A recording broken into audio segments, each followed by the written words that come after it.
Hook! It was one of those freezing winter nights when the wind seemed to slice through your bones. In a small, broken-down trailer on the edge of town, a single dad named Mark was tucking his little boy into bed when he heard a faint knock on the door. When he opened it, there stood a young girl, shivering, drenched from the rain, her face pale with fear. She said she was lost. Mark had almost nothing to his name, barely enough food, barely enough heat, but what he did have was a heart too big to turn anyone away. He let her in, not knowing that the small act of kindness that night would change his and his son's lives forever. Hey everyone, welcome back to Your Channel Name, where we share powerful true-to-life stories that remind us of the beauty of kindness and humanity. If this story touches your heart, don't forget to like, subscribe, and leave a comment below. We love hearing your thoughts and stories of kindness too. Now, let's dive into this unforgettable story. Mark was 34, a mechanic who had fallen on hard times. After his wife passed away 3 years earlier, he was left to raise their 6-year-old son, Tommy, all by himself. Life hadn't been kind to him, bills piled up, his old truck barely ran, and the trailer park manager was threatening eviction if rent wasn't paid soon. Still, Mark did his best to stay strong for Tommy.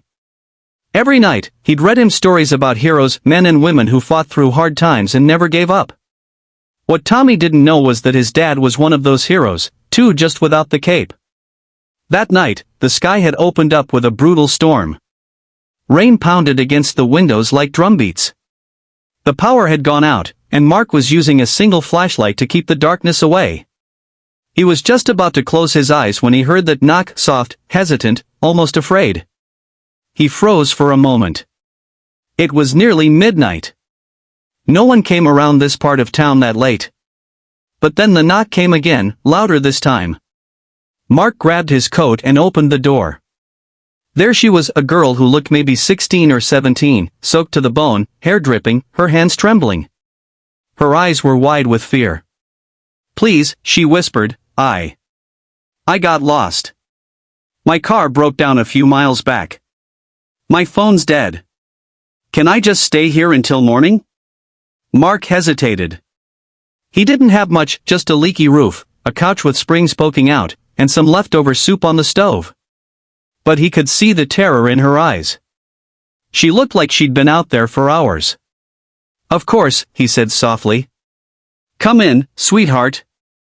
You'll catch your death out there." She stepped inside, her sneakers squishing against the floor. Tommy woke up from the noise and peeked from his bedroom. "Daddy, who's that?" he asked sleepily. "This young lady's lost," Mark replied. "She'll stay with us tonight. Go back to bed, champ." Tommy nodded and smiled shyly at the girl before disappearing into his room. Mark handed the girl a towel and some of his late wife's old clothes, the only clean ones that might fit.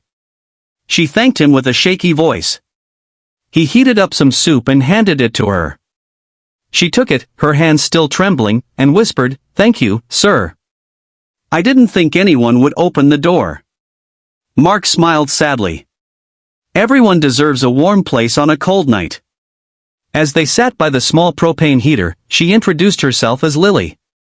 She said she'd been driving home from a friend's house when her car broke down on the highway. She'd tried calling for help, but her phone had died, and the storm made it impossible to see where she was going. Mark didn't ask too many questions. He could tell she was scared, and maybe a little embarrassed.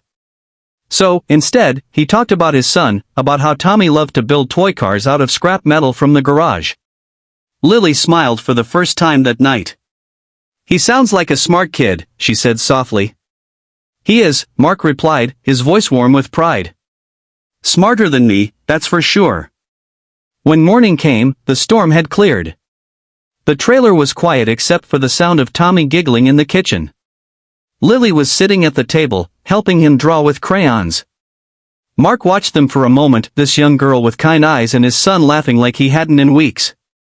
It made his heart feel lighter than it had in a long time. When Lily got ready to leave, Mark offered to drive her to her car. They found it a few miles down the road, just as she'd said. He helped jumpstart the engine. Before leaving, she turned to him and said, "Thank you for trusting me. Not everyone would have done that." Mark shrugged with a smile. "The world's hard enough. We all need a little kindness once in a while." She paused, almost like she wanted to say more, then nodded. "I'll never forget this." A few days passed, and life went back to its quiet rhythm. Mark returned to work at the auto shop, trying to scrape together enough to keep the lights on. Then, one afternoon, a sleek black limousine pulled into the dirt driveway outside his trailer. Mark frowned. "This has to be a mistake," he muttered. "Nobody that rich ever came down this road." A man in a suit stepped out and asked, "Are you Mr. Mark Johnson?" Yeah." The man smiled politely. "Someone would like to see you." Before Mark could say anything, the back door opened and out stepped Lily. Except this time, she wasn't wearing ripped jeans and a hoodie. She was dressed in a crisp coat, her hair neatly tied back, and standing beside her was an older man with silver hair and the kind of presence that filled the space. "Lily?" Mark asked, stunned. She smiled. "Hi, Mark. This is my dad." The man extended his hand. "Richard Bennett," he said. "I believe my daughter has you to thank for her safety the other night." Mark blinked. "Wait, Bennett? As in Bennett Industries?" The man nodded. "That's right." Mark's jaw dropped. He'd just given shelter to the daughter of one of the richest men in the state. "I didn't know," he stammered. Richard chuckled softly. "That's what makes it even more remarkable. You helped her out of kindness, not because of who she was." Lily stepped forward, her eyes full of emotion. "You didn't have to let me in that night. You barely had enough for yourself, but you still shared what you had. I told my dad everything. We want to help you, Mark." Mark shook his head immediately. "You don't owe me anything. I just did what anyone would have done." Richard smiled gently. "Unfortunately, not everyone would have. But we insist." Within a few weeks, Mark's world completely changed. A brand new truck appeared in his driveway with his name on the title. The auto shop where he worked received new tools and repairs courtesy of Bennett Industries. And one day, Mark got a call and offered to manage a small repair center that Bennett's company was opening nearby. He could hardly believe it. Lily and her father didn't just help him financially, they became part of his life. Lily would often visit, spending time with Tommy, bringing books and art supplies, or just hanging out like old friends. Mark never asked for any of it. He was just grateful. But what meant more to him than the gifts was the lesson Tommy learned that kindness, even when you have little, can change everything. Months later, as spring rolled in and the days grew warmer, Mark stood outside his new home, not a trailer this time, but a small, cozy house with a garden.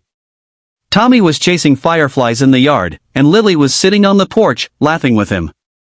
Richard had stopped by that evening. He handed Mark a check, a donation to help other struggling single parents in the community. Mark looked down at it, overwhelmed. "You really don't have to do this," he said. Richard smiled. "You gave my daughter shelter when she needed it most. Now, it's our turn to make sure others find the same kindness you showed."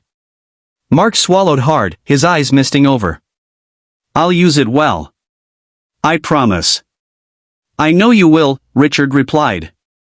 That night, after everyone left, Mark sat on the porch watching the stars.